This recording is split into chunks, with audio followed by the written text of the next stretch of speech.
kepada teman-teman yang mulai hijrah, terkhusus para pemuda, ya hendaknya pertama mereka ikhlaskan niat mereka untuk Allah ketika dia berhijrah. Karena ikhlas ini merupakan senjata yang paling kuat, ia akan bisa membuat seseorang itu bisa istiqomah. Ya, kenapa ada orang hijrah sebulan, 2 bulan, 3 bulan, atau setahun kemudian hilang? Karena itu bisa atau kemungkinan besar hijrahnya bukan dari hati, bukan untuk Allah, tapi hijrah mungkin pas kebetulan pacarnya sudah mulai ikut kajian, akhirnya dia juga ikut. Atau misalnya teman dekatnya sudah mulai ikut kajian, dia juga ikut-ikutan. Atau memang lingkungannya lagi tren orang hijrah, juga ikut-ikutan.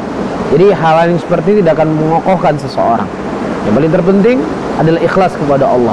Saya hijrah, saya meninggalkan sesuatu yang dilarang oleh Allah adalah untuk Allah. Ini yang pertama.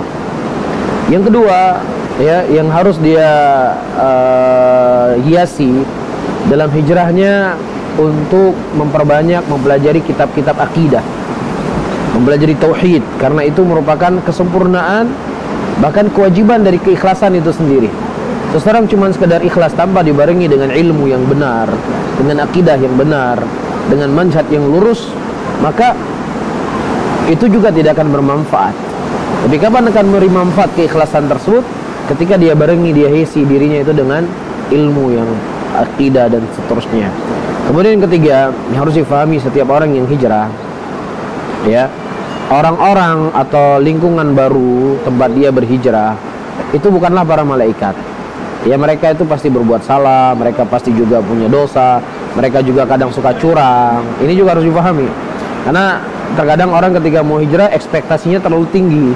Jadi lingkungan baru dia itu adalah seakan-akan semuanya malaikat, nggak pernah berbuat dosa, nggak pernah jengkelin, nggak pernah hal-hal yang seperti itu. Ini adalah sebuah kekeliruan. Justru terkadang ketika kita hijrah, Allah Subhanahu wa Ta'ala menguji kita dengan teman-teman baru hijrah kita itu, yang terkadang kita nggak pernah dapatkan ketika kita masih dalam keadaan belum hijrah.